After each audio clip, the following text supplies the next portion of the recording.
Go.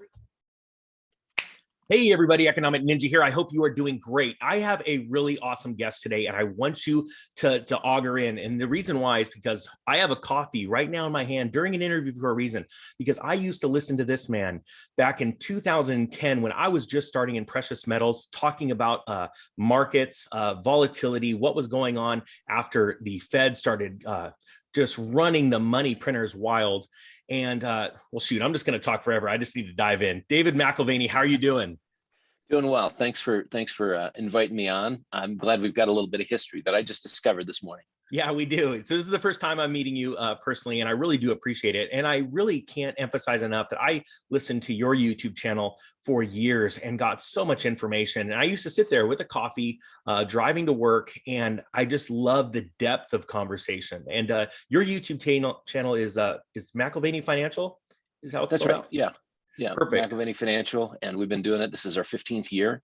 So every week, it's a good discipline. And we've gotten to have great conversations with guests from all over the world to talk about everything that relates to the financial markets. So that ends up being a deep dive into international relations and politics and public policy. And of course, the stuff that, we can talk about today, very relevant CPI numbers and the minutia of a particular report. Yeah, well, let's dive right in. I mean, I'm super excited to talk to you about this today because the CPI came in at what, 8.6%? And we're also looking at, obviously, we know that's not the case, but we're also looking at the markets turning down violently today. I don't know if we're going to hit 1,000 down on the Dow. I have a feeling we may. What is your take on today's CPI print? Yeah, everyone keeps on thinking that it's behind us and it's going to get better. And I do think we're going to have some relief at some point between now and the end of the year. That doesn't mean that the inflation rate is going away. But I think we are going to have sort of an ebb and flow to some of those inflation numbers. The big surprise for folks will be that it is just that, an ebb and flow, and that it comes right back. A lot of similarities between 1968 and 1982 in terms of what went into creating inflation. We had monetary supply growth, we had fiscal policy spending.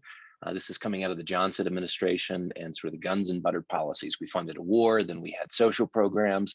So money was flowing in every form. And it started to have a real bite in the 70s.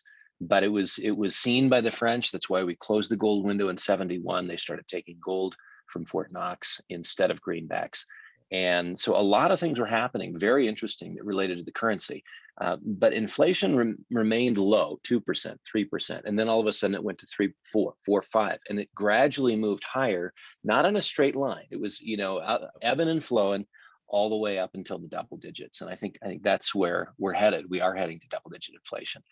Ironically, we're there to, if you look at how we counted inflation in that time frame, and it was just as real then as it is now, we're already in the 13% range. Just using, say, Paul Volcker's metrics, the way he counted inflation, we're at 13. So 8.6 is disappointing. Also, I think very important is to look at the Michigan consumer sentiment numbers, which were out today, and a huge disappointment. Nobody can make sense of why people are frustrated when the jobs numbers are so good, 3.6%. Who's unhappy? I can tell you who's unhappy. Every household that's paying for stuff because they're feeling financial pressure. Inflation trumps the unemployment figures, and that's something that policymakers are having a hard time getting their minds around.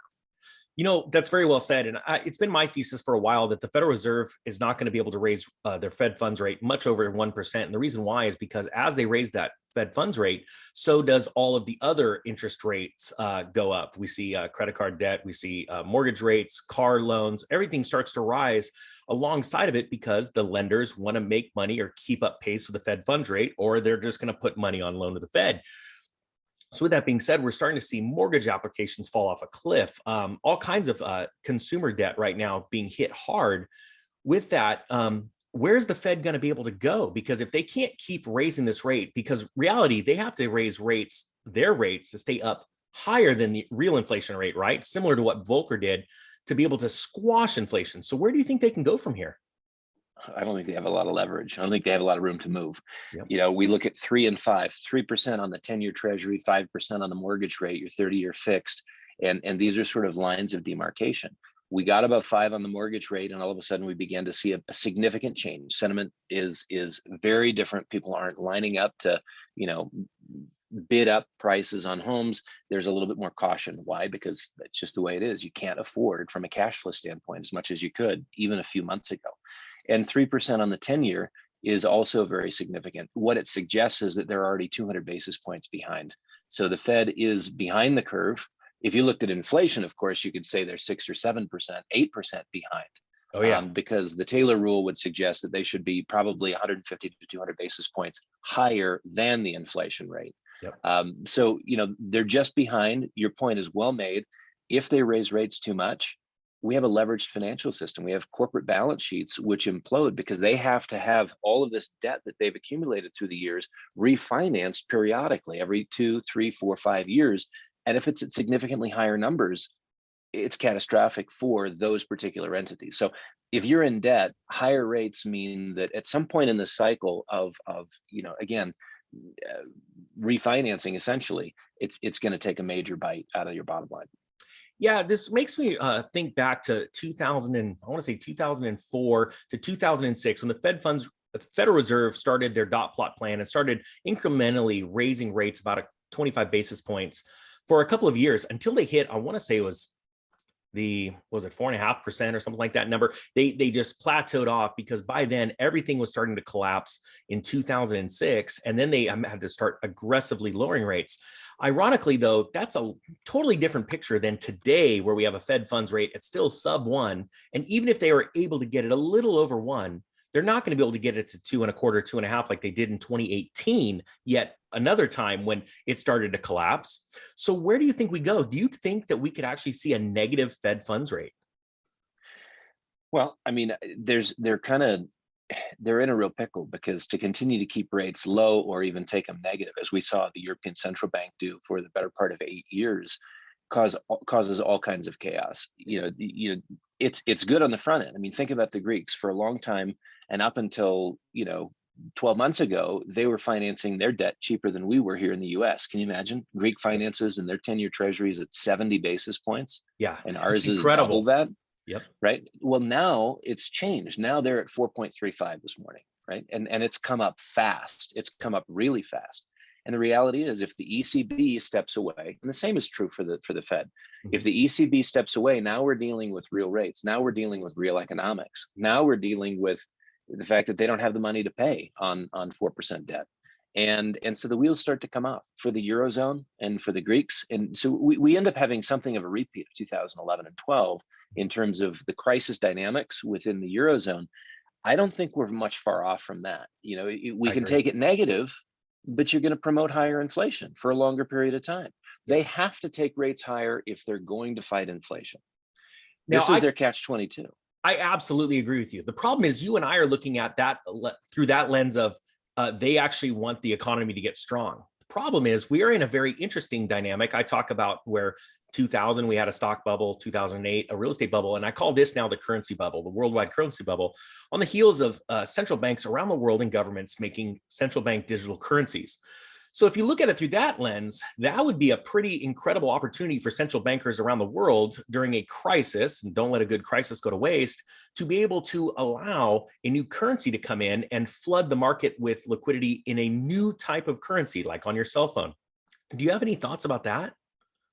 Yeah, I mean, the move towards central bank digital currencies is sort of an end run around the digital currencies, which have been popular among speculators today, whether it's Ethereum or Bitcoin or things like that. And the design of a central bank digital currency is to help implement fiscal and monetary policy. Yes. You can get money into people's pockets faster. The Chinese are doing that in about 3 different cities right now, coming out of their COVID lockdowns. Out and now back in, but out technically, and they're giving money away, and they're doing it in the form of digital currencies. Yep. So you can distribute it faster, but you can also do fancy things like put a sell-by date currency on that. So, Keynes used to like the idea of savings being not on the sidelines, but in the economy, every Yep. dollar in the system churning. Velocity. And you can't do that when people are motivated to take money out of the system. But with the digital currency, this is what they call financial repression. You can ramp up financial repression in ways that you've never been able to before. You can force behavior and manipulate savings behavior in a way that you couldn't before. So I think they're looking for greater control. Yep. through central bank digital currencies. Some people are very excited about it. I think it's a little bit dystopian. Maybe that's sort of a negative, attitude No, for me. I'll it's just the have one more truth. cup of You're coffee being and feel better. honest. Yeah. No, so this is a great turning point into our next topic, which I think is very important. That's taking back our financial world, taking back our world, right, from the bankers, getting out of debt. Gold is the answer in my book. And now I do invest in cryptocurrencies. I've been involved in crypto for a very long time, but I really, really love gold because it's, first off, it's real money, it's truth, it's honesty, it's God's money. One of my companies, and why I wanted to have you on, is I vault gold for one of my companies because I need the liquidity factor coupled with the inflation hedge. And you own or are part of Vaulted, correct? Yeah, we own that. We started it. It's an extension of our 50-year-old precious metals brokerage company. My parents back in the 1970s were involved in getting gold legalized again. They worked with Senator Jesse Helms' office to have the legislation changed that had been illegal from 1933 through January 1st, 1975. We started in 1972. So this is our 50th anniversary this year. Wow. But one of the things that we were looking for was a means for people treating gold as a savings source without the encumbrances that they have. If you take delivery of a bar or a coin or whatever, there's a 2-week, 3-week process of sending it back, getting a wire back. There's a lot of clunkiness to this thing called gold. Well, we brought 21st century technology into 5,000 years of monetary history to make gold ownership legal, not legal, easy and transparent. So low fees, easy purchasing, a great partnership with the Royal Canadian Mint, and vaulted.com, or Vaulted is the app that we created so that people can treat gold as savings. This shouldn't be necessary. I mean, No, if I we agree. were on the gold standard, I'd be out of business. We have our asset management company as well. And I would love to be out of business in that sense, because now we'd be talking about sound money. So this allows people to put themselves on their own gold standard in a $5 increment. You're a fractional owner in a kilo bar. If you own the entire kilo bar, you're assigned that serial number. It's deliverable, it's allocated, and it's a great product. It's a great product. Let me say, I'm going to put a link to your services below in the description in the pinned comments, guys. But the reason why I wanted to bring this up is because the reason why I'm doing it is because I have a cash position, but then I also have gold position. And how I use my gold position with these types of vaulting services is it is my bank account. It is my steady savings right there, that if I want to go leverage money for real estate or other assets, I can use that when a bank's asking, okay, where are you getting the money from? Or, what kind of money do you have? I point them to that account. And if I need it, I can access it really fast and get it in my bank account in the cash form. But if not, if I want to use it as leverage for a bank when they're underwriting something for my company, that's what I use. So that has been very helpful for us. But also, we're talking about this inflation hedge. And let's talk about this, David. In the end, I want to talk about gold and silver are emotional when it comes to the late 70s. They always start to trend upwards with inflation, just like it's happening right now. But it doesn't have that moonshot until the psychological effect has happened in the masses. And they went, oh, crap, what is happening to our currency? Because they're not seeing right now. I don't think people are living with inflation, but they're literally, that's it. They're living with inflation. They don't really care about inflation to run to gold yet. But just like the late 70s, there's a moment where everyone freaks out and goes, whoa, wait a minute. The dollar's going down because everything's going up and gold's going up or silver's going up. Oh, crap, I need to go jump into this. So where do you think we are in that sort of timeline right now? Yeah, I think the two major things that'll take gold higher over the next few years are, one, decline in equities. So pressure there, and people looking at the bond market differently than they have in the last 40 years. If we're in a bond bear market, arguably if interest rates are going up, bond prices are going down. Difficult to see that as a safe haven. Getting out of stocks and going to bonds has been the traditional behavior. So where do you go if you want to opt out of the equity market because of volatility? I think gold gets a really good play on that front. And you're right, on the inflation side, it gets into people's heads and it changes their behavior. They start pre-purchasing. They say, well, why wouldn't I just load up a little bit more? It's the equivalent of hoarding, but it's, why wouldn't I buy a little bit more today because I don't know what the price is tomorrow? And if I've got any extra penny, I might as well put it in the storehouse today. So that change in behavior all of a sudden creates an artificial tightness of supply and maintains high levels and actually pushes levels even higher. So it's a sort of a non-virtuous cycle of I'm scared, I'm concerned, my mind shift has changed, and now I'm playing defense. And the best way to play defense is just to pre-purchase things. Yes. So that added pressure is a result of psychological insecurity. And that's why I think like today's Michigan numbers, University of Michigan sentiment numbers, from 58 to 50, this is a really interesting signal, because it's saying that jobs are great. Housing prices have not collapsed. We're within, 10% of all-time highs in the Dow. NASDAQ's not so great. But why are people concerned? People are concerned because of inflation. So it is getting inside their heads. Yep. It's happening now. I think we see a significant trend shift in gold over the next 6 to 12 months, where people all of a sudden say, I better do something. Everybody told me it was going away. It's not going away. What can I do? Oh, That's yeah. where a tool like Vaulted, I think, is a great tool. I completely agree. And I think I keep hearing, the 40-year mark. We haven't seen inflation like this since 40 years, because we're backtracking up the slope, the decline of the inflationary, just absolute explosion of 1979 to 1982.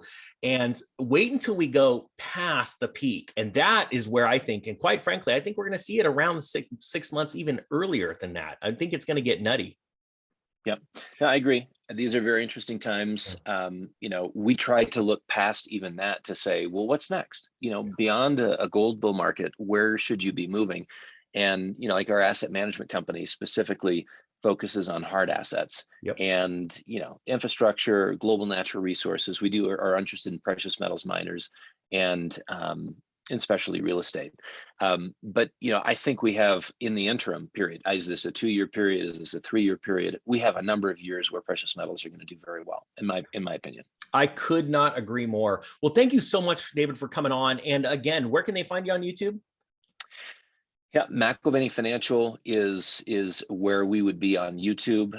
That's for our podcast. Again, we've been doing that for 15 years. And then vaulted.com, you've got the links below to explore that. Absolutely. Or Vaulted in the App Store. Awesome. Thank you so much, David, for coming on. I really appreciate it. I'm glad we could connect after all these years. Oh, this is awesome. All right, guys, with that being said, the Economic Ninja is out.